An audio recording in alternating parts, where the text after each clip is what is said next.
રાજધાની દિલ્હીના જે જંતર મંતર ખાતે જે વિરોધ ચાલી રહ્યો છે તેના પડઘા હજુ પણ કહી શકાય કે શાંત નથી પડ્યા। ત્યારે અત્યારે દેશના અનેક ખૂણે ખૂણે છે તે અત્યારે જે વિદ્યાર્થીઓની ન્યાયિક માંગણીઓ માટે અત્યારે વિરોધ પ્રદર્શન છે તે જારી રાખવામાં છે।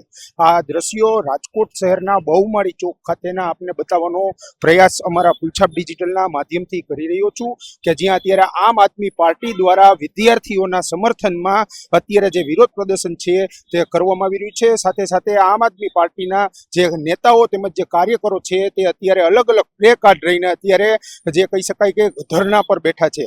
ત્યારે આપણી સાથે અહીંયા આમ આદમી પાર્ટીના કેટલાક જે કાર્યકરો છે આપણે તેમની સાથે સીધી વાત કરવાનો પ્રયાસ કરીશું। શા માટે અત્યારે ધરણા પર ઉતરવાની નોબત પડી છે, શું કહેશો?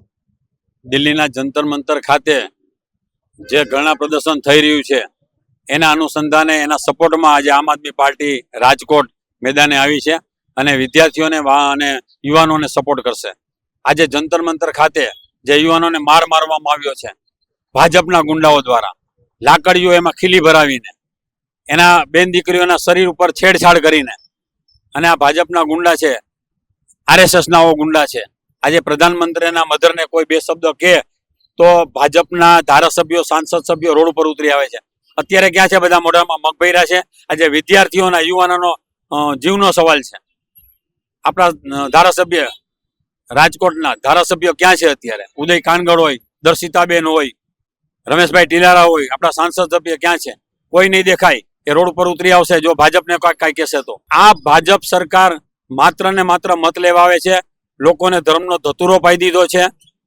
અને આ પેપર લીક થયું એ કોઈ નાની ઘટના નથી। પેપર લીક થયાના 1.5 મહિનામાં ઓછામાં ઓછા 13 વિદ્યાર્થીઓના મૃત્યુ થયા અને 100 થી પણ વધારે પેપર લીક થયા છે ભાજપ સરકાર આવ્યા પછી, અને ગુજરાતમાં સૌથી વધારે થયા છે। આ ભાજપ સરકાર જાવી જોઈએ અને પ્રધાનમંત્રીએ પણ રાજીનામું આપી દેવું જોઈએ। આ ભાજપ સરકાર જ જાવી જોઈએ, અમારી એવી માંગ છે। ચોક્કસથી અહીંયા જે મહિલા જે નેતા છે આમ આદમી પાર્ટીના એ પણ અહીંયા આપણી સાથે છે, આપણે તેમની સાથે સીધી વાત કરીશું। મહિલાઓને પણ લાઠી મારવામાં આવી, કેટલું યોગ્ય? સહેજે યોગ્ય ન કહેવાય કે મોદી સાહેબ કહેતા હોય છે કે બેટી બચાવો બેટી પઢાઓ, તો આ સૂત્રધાર એના માટે સાવ ખોટું જ સાબિત થયું છે કે આજે આપ જોઈ રહ્યા છો કે દિલ્હીમાં બેનો દીકરીઓને પણ એવી રીતે માર મારવામાં આવ્યા છે કે કોઈ મોટા દેશદ્રોહી હોય એવા સ્ટુડન્ટોને માર મારવામાં આવ્યા છે। તો આ કઈ હદે અને આટલી બધી તાનાશાહી બીજેપી સરકારની? જોકે હવે જાગૃત થઈ ગયા છે સ્ટુડન્ટ બધા, અને હવે આમને બહુ ભારે પડી જશે।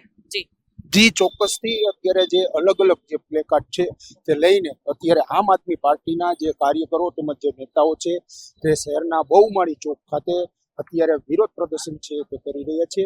જેટલા કહી શકાય કે 15 થી 20 જેટલા જે કાર્યકરો છે આમ આદમી પાર્ટીના તે અત્યારે જે અલગ અલગ પ્લે કાર્ડ લઈને ધરણા પર બેઠા છે।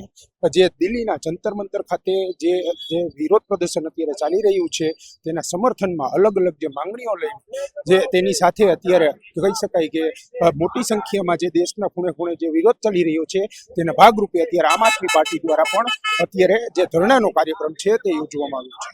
સહયોગી પ્રતિપાલસિંહ ઝાલા સાથે યુવરાજ ચૌહાણ, પુલછાપ ડિજિટલ, રાજકોટ।